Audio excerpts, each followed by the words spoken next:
Welcome to the Fire These Times. I'm your host, Joey Ayoub. If you'd like to support this podcast as well as other projects, please head out to patreon.com/firethesetimes or check out the support page for other methods. If you cannot donate, you can still support this podcast by leaving a review on Apple Podcasts, Spotify, or wherever you get your podcasts. Thank you for listening and stay safe out there.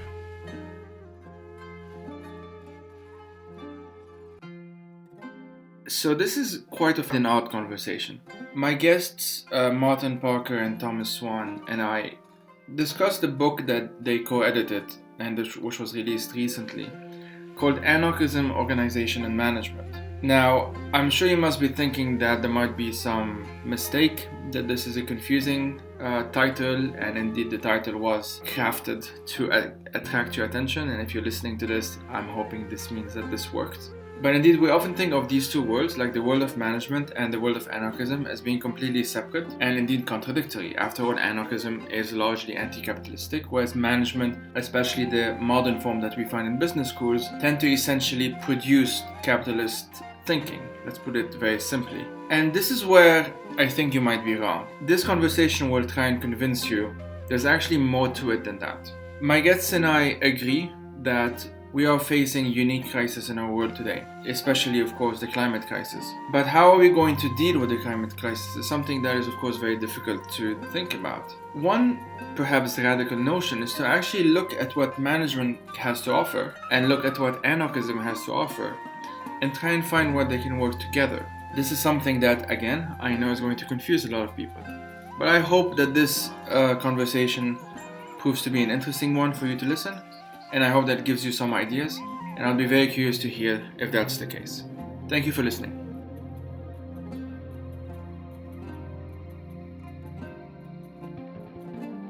My name's Thomas Swann. I'm a lecturer in political theory at Loughborough University in the UK. My work is mainly focused on anarchist political theory and the connections between anarchist political theory and organisation theory.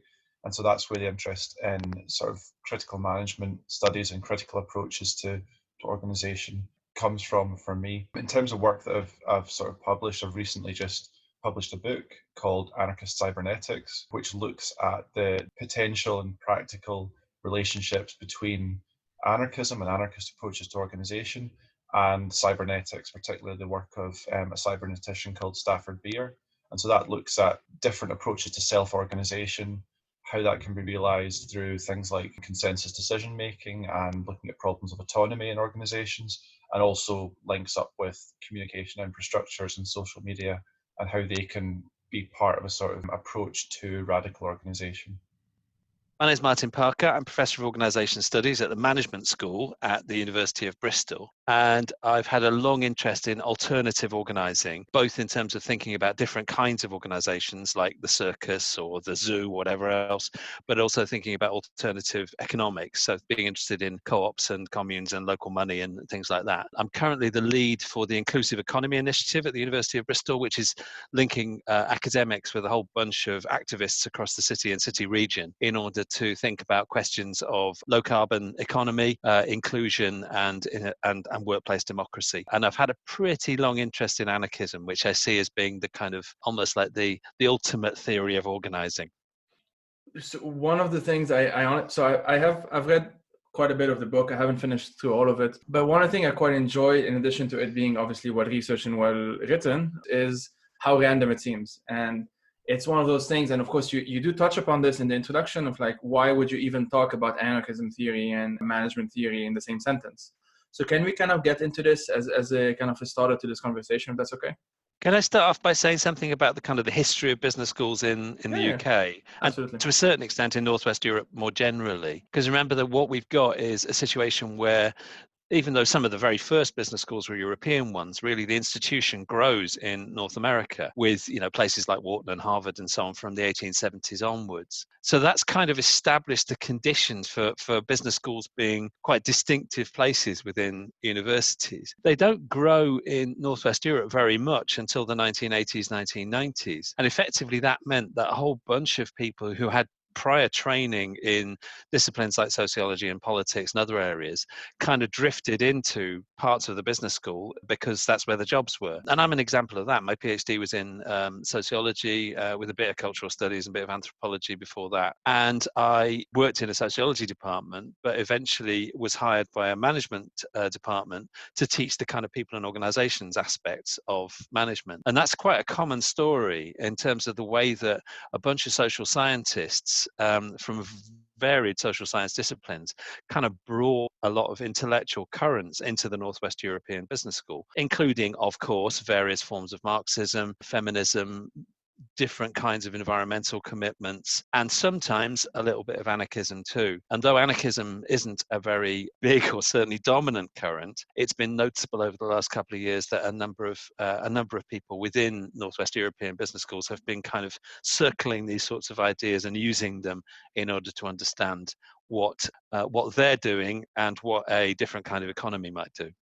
Yeah, I think I just add to what Martin said. I think, so for me coming into a business school, so my background was in political philosophy. And then when I was looking doing a PhD, I got in touch with people at the School of Management at the University of Leicester in the UK, which at that time, and I think still to a different extent, was one of the centres of the kind of critical approaches to management and organisation that Martin's touched on already. So it's quite a strange thing going from studying philosophy and political philosophy to being in a business school, which was something before that I'd never really imagined doing. I'd always had probably quite a low opinion of business schools and of people who taught in business schools and studied in business schools. So probably quite prejudiced in that sense, which was terrible. But the interesting thing about it was, I think, when I went there and started to meet people like Martin and a lot of other of the academics and fellow PhD students in that business school, and that was particular to Leicester. I think all business schools definitely didn't have that, was that there was a strong interest in, I think, what we could say sort of radical left and sort of libertarian left approaches to organisation. So there was people doing, touching on things to do with Marxism quite a lot, particularly sort of, more radical and libertarian approaches to Marxism. People drawing on things like queer theory. Now there's a lot of work in intersectionality theory and stuff like that.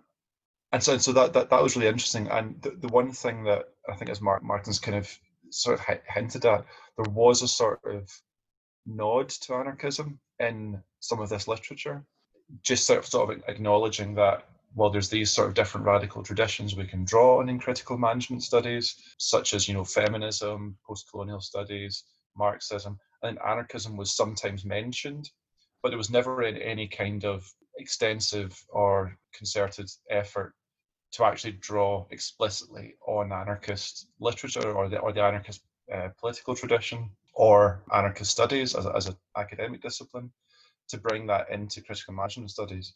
So that was what myself and Konstantin Stoberod, who's one of the other editors of the volume, he was interested in it from a sort of political philosophy perspective, interested in people like Bakunin and Kropotkin, I think. And so that got us thinking about this, and we edited a special issue of the journal Ephemera, which was published in I think the end of 2014. And that was the first thing that I think that brought together a lot of people in critical management studies and some people working in anarchist studies and related disciplines, trying to sort of explicitly apply anarchist thinking and anarchist politics to a lot of the questions that people were discussing in the business school or discussing in the sort of critical management studies side of the business school, but we're bringing anarchism into that picture. So that was the first attempt to think at actually trying to bring anarchism more explicitly into discussions in critical management studies. I think it's worth adding to that as well that, the kind of the Northwest European Business School has been particularly sort of omnivorous in terms of the way it's gobbled up lots of forms of intellectual projects from a whole variety of different areas across the social sciences and humanities. It's been a gigantic ravening mouth that has really tried to excavate things from lots of different places, sometimes just to sort of decorate academic arguments with, to drop a bit of Deleuze in here and there and that kind of stuff, but also in terms of thinking about different metaphors, different ideas from, say, popular culture and film and things like that in order to engage students or do research and so on. So it's been a kind of a real net importer of ideas, I think, something of a kind of a black hole. And I guess anarchism, and I'm doing this a bit glibly in a sense, is kind of one of those, isn't it? It's one of the things that the business school has been gobbling up. So I guess, I mean, there is something of a paradox here, isn't there, in the idea that management, which is very often imagined to be, one of the modern sciences of control, and business schools as being the place where control is taught, where the policemen are handed their truncheons, that's that kind of thing, for those on the left, then the idea that they should be interested in anarchism sounds like a very paradoxical one, since anarchists are committed to sort of freedom and the absence of rules and all this kind of stuff. I think that relies on two different sorts of parody. One is a parody of the business school as being a place that is only about certain kinds of very instrumental normative forms of control. Business schools are much more sophisticated than that and have been engaging with a wide variety of forms of organization theory for quite a long time in terms of thinking about the different ways in which organization structures and cultures and behavioral inducements and so on can produce particular kinds of employees or managers or whatever else. And it also, the other parody is the idea that anarchists aren't interested in management in the most general sense, because it seems to me that anarchism, in a sense, and I know that there'll be lots of anarchists who might listen to this who will disagree, is really an extended mediation on what it might mean to be organized. It's a long series of thoughts about what forms of organization are appropriate at what kind of levels, and what sort of theories of the human are required in order to understand the different forms of control, relation, association, and so on that exist. So for me, anarchism is actually a very pure organization theory. It's an organization theory without guarantees. And unlike lots of the organization theory that's taught within business schools, it doesn't make any necessary assumption about the need for hierarchy or the need for particular kinds of expertise or about mandatory inducements or whatever it might be. It's a much purer organization theory because it assumes less, in a sense. And so that makes it of particular interest to me, in a sense. So why wouldn't somebody interested in organizing also be interested in anarchism? Of course they would.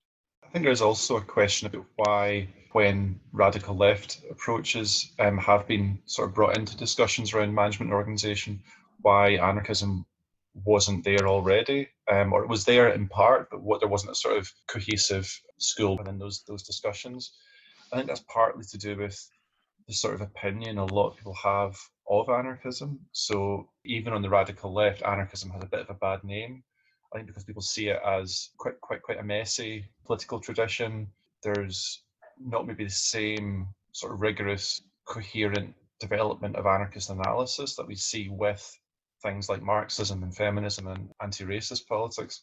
There is that in anarchism. If we look back at a lot of the classics, look at particularly work of people like Kropotkin, Emma Goldman, we do find that analysis there, but I think there is a sense to which it wasn't developed and worked out to the same extent as other approaches were, so it was maybe lacking. But I mean, perhaps this is just a sort of something that takes time. So if we think the resurgence in anarchism, both in terms of politics and in terms of academic study, only really happened from the sort of late 90s, early 2000s onwards. So with the ultra-globalization movement, that sort of put anarchism back to an extent center stage in radical politics. Then you had sort of academic work, people obviously like David Graeber, sort of perhaps most prominently, Uri Gordon, Cindy Milstein, Mariana Mackelberg's work on ultra-globalization movement to an extent as well. Also, some of my colleagues in the anarchism research group at Loughborough University, Ruth Kinnett in particular, these kind of authors started making a mark and started publishing quite important works that developed anarchist thought from the early 2000s onwards. That was only really maybe the last sort of 10, 15 years that we really see that those developments gathering speed. So perhaps it's just something that would always have taken until now or until the last 5 years to actually have a sort of strong impact in these discussions in critical management studies. Oh, quite often the business school, though, I said that thing about, business schools being gaping mouths. Quite often they are late on the scene, so what you see is, let's say questions that might be raised in arts, humanities, and some more radical elements of the social sciences around queer theory or post-colonialism or whatever, they kind of hit interesting bits of critical management studies and the business school and so on about 10 years after they've been fashionable elsewhere. We're usually playing catch up. So, maybe that's the case with anarchism too. It's sort of 10, 15 years after other people have been talking about it. Finally, people in business schools work out, there might be something here as well. Coming from someone who is like outside the management world and the business world, and kind of like you, I think I've always had a very low opinion of it. And this goes back to my, undergrad years, that I did them at the American University of Beirut, and there was definitely the sense that like more money was being put into the business schools than towards I was in the health sciences, for example, and other schools as well. So that's definitely a theme, and their building is the fancier one with lounges and stuff like that. Whereas we had like one couch in the health sciences and stuff. It's true. We really had like a small, very tiny room for something as minor as epidemiology, which is quite ironic given the pandemic we're dealing with right now. Speaking of that, basically, what do you mentioned in the introduction that, the 13,000 schools of business and the students that are targeted with this, like, what do you hope that they can get out of it, and why are you trying to target them directly? Let's put it this way.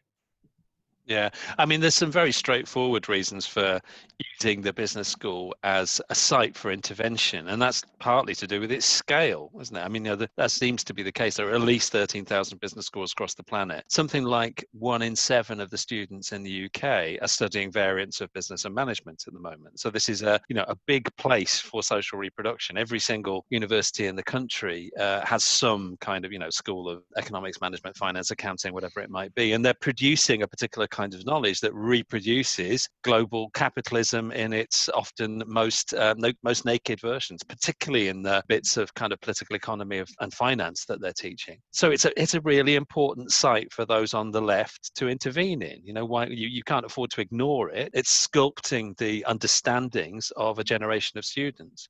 That being said, it seems to me that it's far too easy to homogenize those students too. I've been teaching in schools of management and business probably for about 2 decades now, and I come across all sorts of different students with all sorts of different beliefs and motivations and ideas. And one of the things that I can safely say about most of those students is that they're pretty smart, and they understand that global capitalism doesn't work that well for everybody, and they understand that there's a climate crisis, and they understand the dangers of populism, etc., etc. What they don't understand is what kind of alternatives we might be putting forward. So it's that, my sense, I don't know whether Thomas would echo this as well, is that very often when I'm talking to students, it's not like they're denying the world has plenty of problems. It's more that they don't understand what alternatives we've got. Yeah. That they are kind of, if you like, sort of overwhelmed by this massive and complex system, and don't understand how they might change it. So my sense is that what we really need to be supplying, and doing this in both sort of the writing, but also in the work I'm trying to do with a bunch of activists in Bristol, is to kind of provide alternatives to ways of thinking about how the world might be constructed differently. And the structure of the organization is one of the ways of thinking about that, right? So, in terms of ideas about leadership and authority and responsibility and reward and all the rest of it, all this stuff can be rethought. And that's what the book tries to do. Yeah, I think I'd just echo what Martin said. I mean, one of the really interesting things that I always found was when teaching seminars for first-year students in a business school, you always start with the kind of icebreaker sort of questions in the first seminar, like tell us who you are, where you're from, why have you decided to study business here? And, you have this impression of people studying in a business school are these sort of ruthless capitalists out to make money at all costs. And the vast majority, I'd say, 90-95% of the students that I'd ask don't have that as part of the reasoning for being in a business school. For most of them, it's because it's considered a safe choice. They felt they had to go to university for something.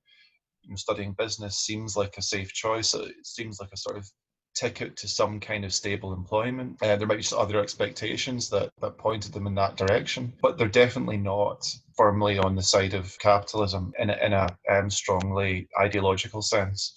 So there definitely is, like Martin said, there is that receptiveness, there is that openness. It's just up to us to sort of put the resources in front of them and let them discover this and let them read through and experience these kind of alternatives. And hopefully they then take that on into the work that they do once they graduate. Hopefully, if they get a job in some kind of business type organization, they're trying to do good things in it. They're trying to change things, trying to run things in different ways.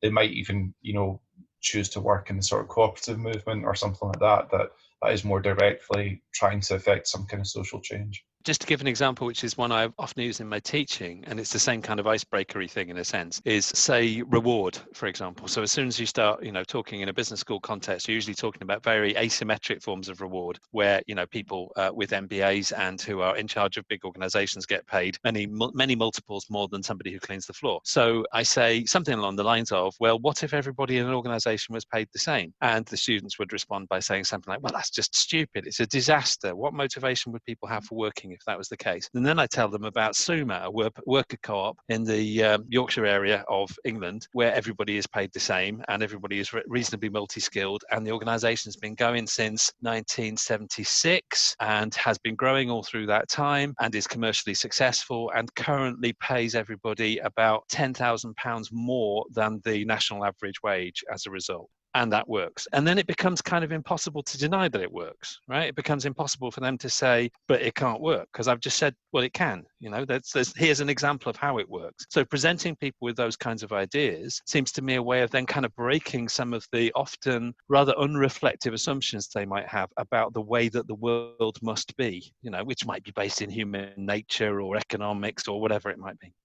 Yeah, there's always like you mentioned, the assumptions essentially within management theory, and the kind of excessive self-confidence that management schools usually have with these things is one of the things that put me off from management and business, from an early age. You mentioned how management theory tends to gobble up a number of schools, and this is like my impression of that is kind of like how the self-help industry sometimes, you would get a book on self-help, but management-oriented self-help. And, they would have random quotes by the Buddha and, Sun Tzu, and just random quotes that actually are not for that. But they kind of, it's like they have the answer, and they're just looking for the thing to justify the answer, as you said, kind of like decorating the answer. You mentioned the example of that collective in Yorkshire. And when you mentioned that collective and then you show that, well, it's possible, what are the sort of conversations that can follow after that? So what I think we've got is a kind of two-stage process here, really. One of the things that I'm doing in the classroom is undoing some of the assumptions that they have about what they think their common sense is. So, the idea that we have to be managed by managers, that we have to have hierarchies in organizations, that those hierarchies have to be reflected in status and reward, that organizations need to grow, et cetera, et cetera. It's all those, those, if you like, the kind of common sense of management theory. But that's only part of it, because of course, you doing that kind of work in the classroom doesn't necessarily then propel people into any particular form of action. So one of the things that we've been trying to do quite a lot at the University of Bristol now is to get students working with a whole variety of voluntary activists, third sector kind of groups, to see some of these problems in action, in a sense, and also to experience what it's like to do practical forms of organizing. Because it seems to me that that's the necessary corollary of thinking about anarchism as a form of theory. And plenty of people who would argue, plenty of anarchists who would argue that anarchism isn't just a theory, it's a practice or a praxis, that involves engaging with the world and other people in particular kinds of ways. So it seems to me that we need, in order to do that second thing, in order to get students engaged in the world, that we need to rethink what the university is a bit and how it relates to the world that it's in, to get out of the seminar room and to think about ways in which we practically experience organizing. So this kind of brings me to, we're dancing around and you did mention it quite a bit, but what are if someone's listening right now and they probably know some things about management theory without necessarily studying it just because it's so omnipresent, but they wouldn't know as much about anarchism, obviously. What would you say are some of the main differences between the two? And even if someone doesn't identify as an anarchist, let's say, what are some things that they may find useful? My sense is that there's an awful lot in the business school that's kind of useful to anarchists, and an awful lot of anarchism that's useful in the business school, and for slightly different reasons in each direction. In terms of what anarchists can learn from the business school, there are lots of things about organizing that are about practical forms of skill and particular kinds of techniques. So, think about double entry bookkeeping, for example, the idea that you've got to be counting the cash that you get in and the cash that you get out. That's not the same as the kind of accounting that's taught within business schools, which very often rests on asymmetries of information between workers and managers, which assumes particular privilege for certain kinds of surplus value and all the rest of of it. But nonetheless, any organization that's going to be remotely successful in a cash-based economy needs to make sure it's counting the cash, right? Otherwise, you're going to run out of money and you won't be able to pay your rent. So there are kind of techniques and tools within schools of management that I think are helpful for any ways of thinking about organizing. Where they differ from anarchist ideas is that usually they're then elaborated into a particular theory of human nature and markets that really assumes capitalist forms of exchange. One of the ways when I'm talking about this stuff sometimes that the easiest way to express what business schools do is to say that they teach capitalism. They teach us how to reproduce a particular form of political economy, of organization. And that means that very often the kind of the functional stuff about, how you count the money or how you let your customers know that you've got some nice pizzas for sale, whatever it might be, is kind of obscured by a whole range of assumptions about what organizations should be like, what people should be like, what employees should be like, and so on. And this is basically a kind of philosophical anthropology of human beings that says that they're basically competitive and selfish and motivated by money and all those kinds of things, and that the aims, and in terms of the kind of contemporary sort of version of neoliberal individualism, the idea that we should be motivated by getting ahead and advancement and particular sorts of status and consumption and all those kinds of things. So in a sense, it's what interests me most is kind of stripping away the ideological superstructure, if you want, from what the business school's doing and getting down to some of the very practical ways in which it is necessary to think about organizing. And anarchism can help us with that because, as I suggested previously, I think what we see in anarchism is 200 years of thought on what it means to organize. Some of the main differences, so Martin's mentioned that often the way these different activities are inflected within the business school is due to the fact that they are built into a capitalist economy. And as he mentioned, that part of that is thinking about competition and how people relate to one another. I think it's interesting to look in the anarchist traditions, particularly if we look at the work of Peter Kropotkin. Part of what he did was try to challenge the sort of social Darwinist view of human nature, of saying that people are naturally competitive, that people will always sort of strive for mastery over one another. So a very sort of pessimistic corruption in a sense of Darwin's view of survival of the fittest, where fittest didn't mean best fit for a particular environment, but strongest. So Kropotkin was arguing against that. And one of the ways he did that was introduced or developed the idea of mutual aid. So he was saying that actually, if we look at not just human society, but a lot of animal species, how they develop, communities are at their most effective and strongest in terms of the survival of the community when people cooperate, and that there's actually a natural inclination towards cooperation in any kind of human or non-human animal society. And so I think part of the task is trying to link a lot of the activities that we can learn about through studying management and organisation and seeing how they can actually operate within a more sort of mutual aid focused account of political economy. That's just Kropotkin's view on mutual aid, but I think that in different ways does run through the anarchist tradition, the idea of cooperation rather than competition being at the heart of it. One interesting example of where we can see that worked out is in response to the coronavirus crisis. All over the world, we've seen mutual aid type organising take place, often explicitly called mutual aid, not always explicitly drawing on the anarchist tradition of mutual aid or Peter Kropotkin, but often still using a lot of the same sort of frameworks. So that was people in their communities cooperating to try and help each other survive the coronavirus epidemic, but also the sort of socioeconomic results of it. And at least from the work that I was involved in around that, because it was operating at a much larger scale than we're normally used to with anarchist organisation, and most anarchist organisations are a handful of people in a small collective doing very specific focused tasks. Suddenly it was working with huge groups of volunteers, wide range of skills, wide range of different kind of political and practical commitments. A lot of sort of very focused organisational thinking had to be done in those networks, and it worked best when it was done in non-hierarchical collaborative ways, but it did require quite serious thinking about, well, how do we organise? We're no longer trying to just promote anarchist book fair that's happening. We're suddenly trying to make sure that everyone in the community knows that they can contact this particular hub to get food to them. So it became much more serious and much more focused. I think it was really interesting to see how a lot of the activities there the organizational aspect had to be taken incredibly seriously, but it was happening in a more mutual aid collaborative framework, which is really interesting when we're thinking about how those activities can operate in relation to anarchism.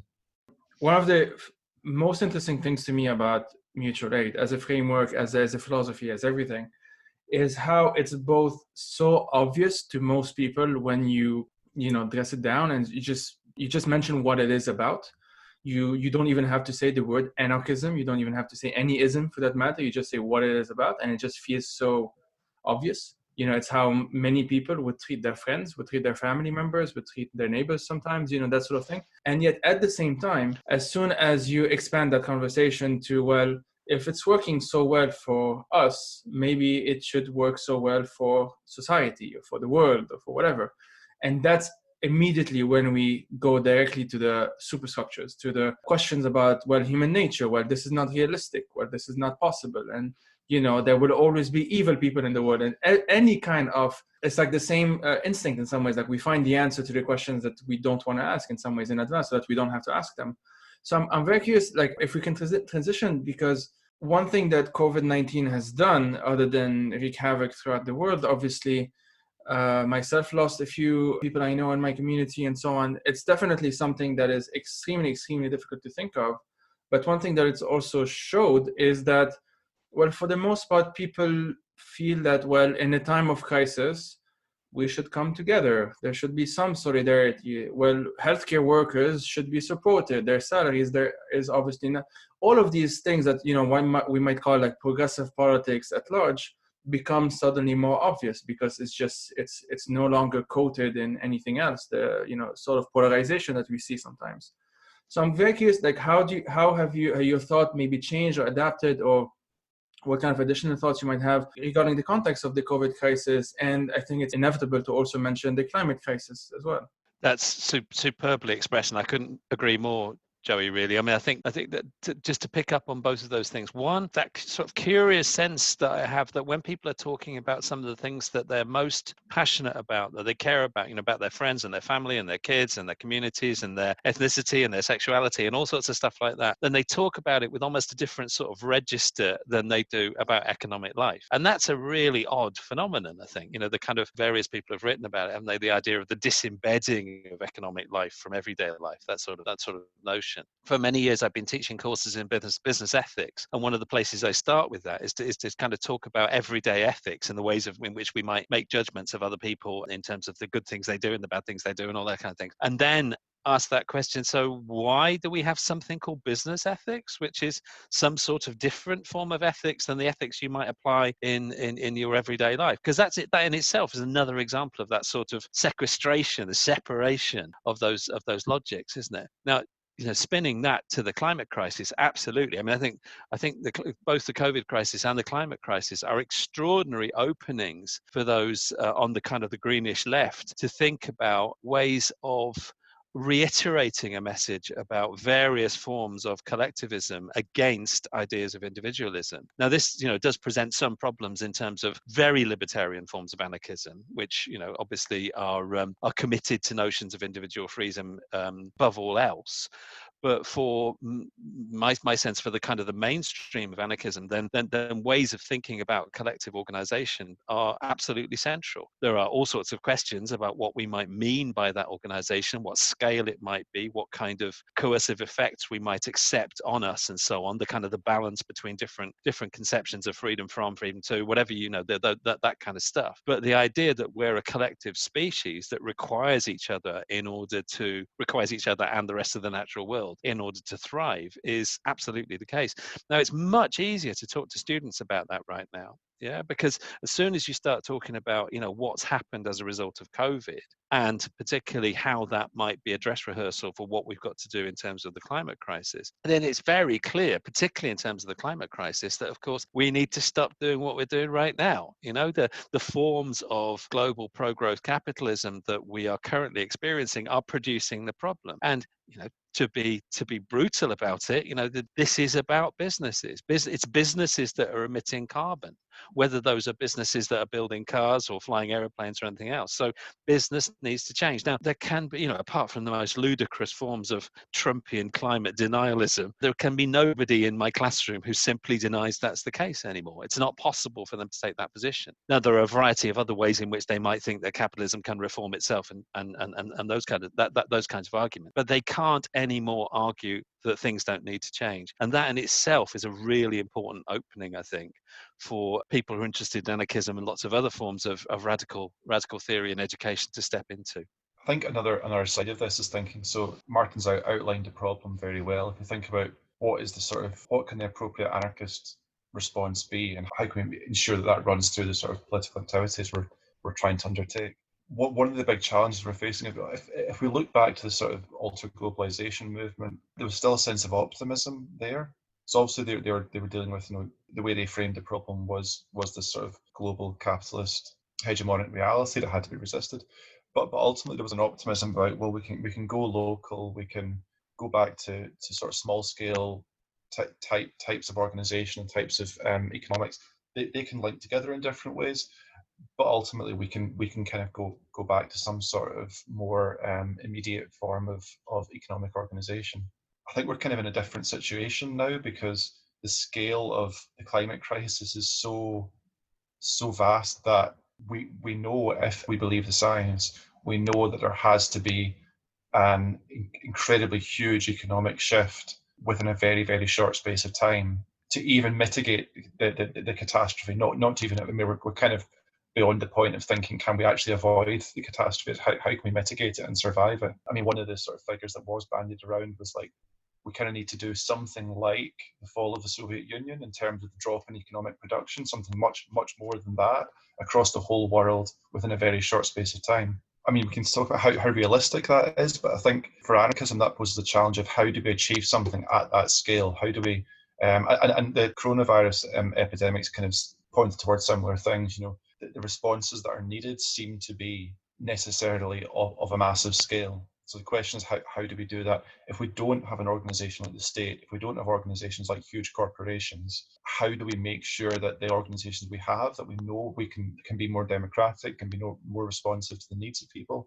How can we ensure that they can link together, federate together to be able to tackle things on such a massive scale? And I think that's a big question for anarchist politics. How can we actually be relevant to the scale of the problems that we're facing? I think that's the big challenge now. Don't particularly have answers to that. I mean, I know there's a colleague of ours from the School of Management at the University of Leicester, Keir Milburn, has written a lot about trying to work in and against the state and trying to develop forms of sort of cooperative ownership and cooperative control of public resources that still operate within a function of like local or national governments, or maybe a bit more realistic in terms of achievability, but draw in a lot of the sort of ways of thinking about democratic control and popular control of industry that we need to be having. Perhaps these are some of the avenues open, but I think we need to be doing it now, and we need to be developing these things as fast as possible.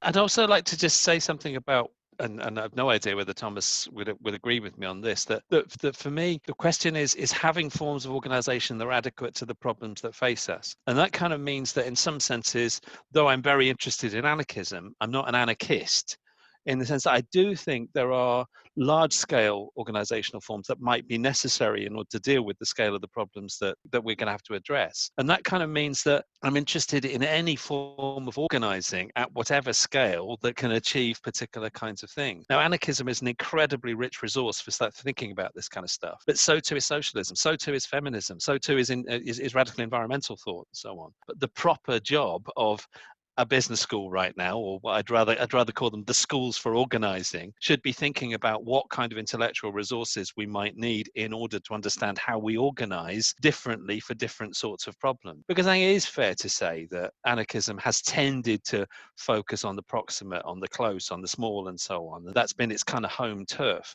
And even though you do have accounts of kind of large scale federalism and all the rest of it, it's kind of it's a proximate form of politics in many ways. Whilst I think there are other traditions that might also be pretty useful right now, and they tend to be traditions which are more invested in notions of large-scale organization, of say state ownership, state socialism, whatever, that kind of stuff. And I'm not hostile to those things. It's a question of, for me, using the right tool to address the problem. In the same way, I wouldn't say I'm a fan of hammers, or that I'm terribly keen on saws. Well, it depends what you want to do. Yeah, I think this is why we saw so many anarchists, including myself and some others, not all anarchists, but quite a lot, in different ways get behind some of the sort of left-wing populist movements that we've seen recently, like Jeremy Corbyn's time as leader of the Labour Party, or Bernie Sanders in the US, because we kind of think, well, there has to be some kind of coalition that moves us forward. And we know it's not anarchist. We know these people aren't anarchists. The type of politics they're engaging in isn't going to result in a kind of anarchist utopia. But it seems to be moving in the right direction. It seems to be the point we're at in our sort of civilization, if you want to call it that there needs to be that progress in that direction. Even if it's not the exact thing we'd want, we probably need to contribute to it in some way if we're going to at all survive the next 50, 100 years. For me, it's the climate crisis. I mentioned I have a background in the health sciences, and it's something that I like. Environmentalism in general is something that I focus on quite a lot. And it is the crisis that I would say has shifted my way of thinking the most in the shortest amount of time, in some ways, like really the past few years. If anything, I was always like on the green left, you might say, supporting, all the kinds of things that one would support, I guess. But the urgency of it is really something that has forced me to simply accept that we may have to think about things that we didn't want to think about before. And for someone, I mean, I don't know if I define myself as an anarchist either. It's something that I kind of like revolve around a lot more than anything, and always have for as long as I can remember. It kind of like, I don't care, essentially. Like, it doesn't matter to me if this particular solution would be called an anarchist solution or it would be called a whatever else is solution, if that makes sense. Because the urgency, like the crisis, the urgency of it simply requires us to kind of get out of our comfort zone. And this also includes ideologically speaking, let's put it that way. And I was sort of like that as well. I have a lot of issues with Jeremy Corbyn, a lot of issues with Bernie Sanders, and they would still be there had they won. But at some point, this kind of like, I needed to adopt a lesser evilism kind of perspective, because, well, what we can't at the same time be fighting off the Tories and the Republicans and whatnot, and also at the same time be dealing with something so existential as to make any of these divides kind of like really meaningless at the end of it. And so, yeah, that was sort of my still is in many ways my sort of focus. I start with the climate crisis, and then I ask myself, well, what can we do to deal with that? And then what happens in the meantime, I try and get those ideas from as many places as I can, honestly. And anarchism is definitely a huge resource in that. And if we think about that in terms of your original question about business schools, Joey, then that makes a lot of sense, doesn't it? So we can think about, okay, so how could business schools, however they might be repurposed, be useful in terms of thinking about low carbon, low growth alternative ways of earning money and doing stuff together? Yeah, so rather than being on the problematic side of history, let's try and make them on the right side of history. And that kind of means that their power and reach and sheer number of students and so on could be an important political lever. It's not it's not an obvious place to begin the revolution, but from the atrium of a glassy business school, but nonetheless it might be a peculiarly important one. If I can add to that as well. So the way I approach the US Democratic Party, for example, is I have a lot of issues with what you might call the mainstream Democrats, the Bidens and Clintons and whatnot. And, I definitely agree with the vast majority of the criticism that is thrown towards them. But at the same time, I see the sort of stuff that happens around them. I kind of see the Sunrise Movement, Black Lives Matter sort of thing. These are not necessarily pro-DNC movements, obviously, but they have more room to breathe under a DNC, under a Democratic Party, than they would under Trump. Under Trump, I think we would right now be having quite a different conversation, to be honest, in terms of emergency measures and what to do, and people simply probably giving up within 4 years or something like that. And that for me is something that we really cannot afford with the climate crisis. It's not something that we can even entertain. And it's even with that in mind that I kind of approached your book, because almost most things I read these days, I mean, as long as they're nonfiction, but sometimes even fiction, I kind of try and think of like, how can this be useful? How can I show someone who I may meet who is in, a business school and is having these doubts and having these questions in the back of their mind and is not finding them in those usual textbooks, what can I show them? And it's kind of that extremely hyper pragmatic approach to things that I've started to take. And your book does that quite a lot for me personally. And I do think, I would sort of conclude, if you want, on my side, and then I'll leave the floor to you. I do think this is something that listeners, whether they are in management schools or not, to be honest, can quite get out of. And so I was wondering if I can get your kind of final thoughts, in some ways, reflections, and what do you think people can do with your book as well? I know we've already spoken about that a lot, but kind of like as a closing note.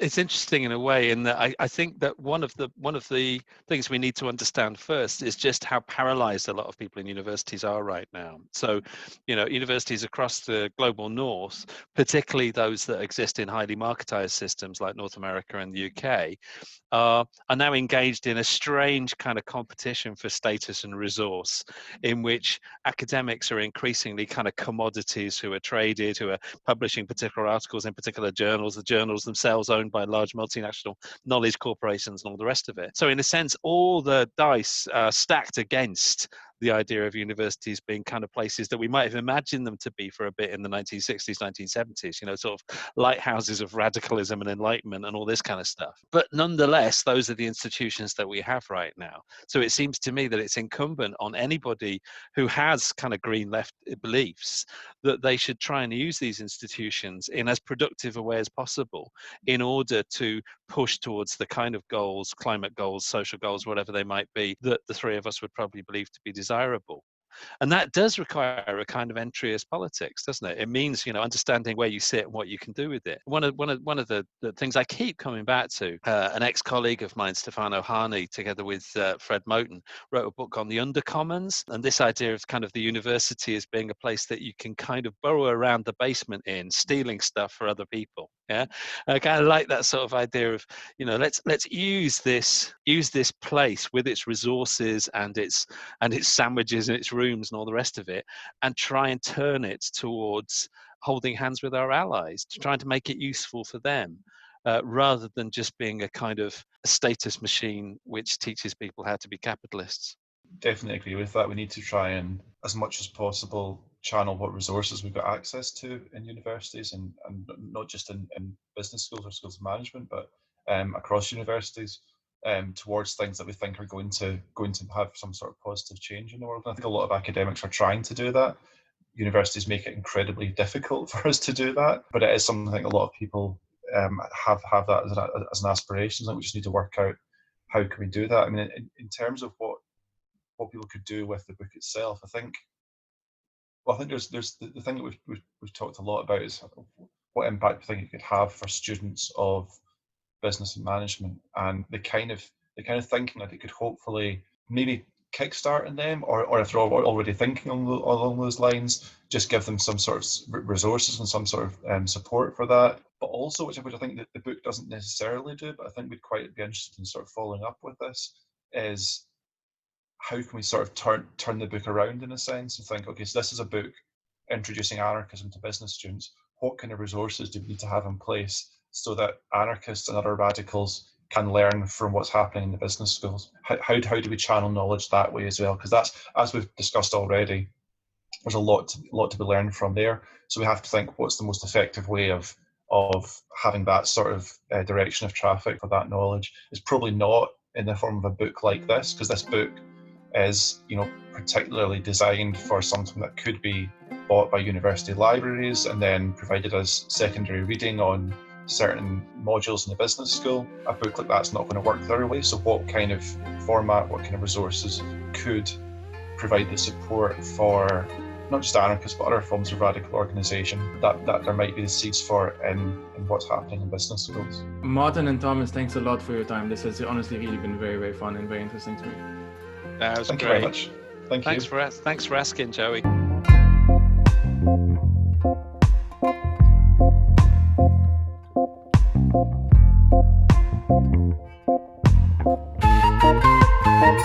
you.